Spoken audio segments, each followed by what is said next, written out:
नमस्कार विद्यार्थी मित्रांनो, आज एक छोटासा प्रश्न आपण बघणार आहोत.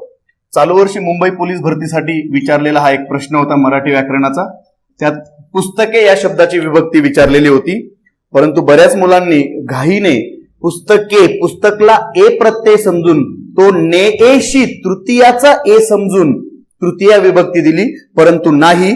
तर बघा विभक्ती कशी सांगायची. पुस्तके हा अनेक वचनी शब्द आहे.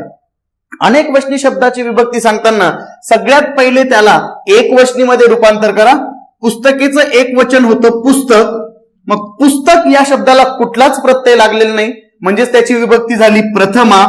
मग एकवचनी रूपी शब्द पुस्तक त्याची विभक्ती प्रथमा झाली, तर त्याच्याच अनेक वचनी रूपी शब्दाची विभक्ती सुद्धा काय होईल, प्रथमा. मग इथला ए तृतीयाचा नसून तो अनेक वचनी एकारांत झालेला आहे, म्हणून पुस्तकची विभक्ती प्रथमा, म्हणून अनेक वचनी ची पुस्तकेची विभक्ती सुद्धा प्रथमाच. म्हणजेच अनेक वचनी शब्दाची विभक्ती सांगताना सगळ्यात पहिले त्याला एक वचनीमध्ये रूपांतर करा आणि मग विभक्ती सांगा. जी विभक्ती एक वचनीची असेल तीच विभक्ती अनेक वचनी शब्दाची असेल.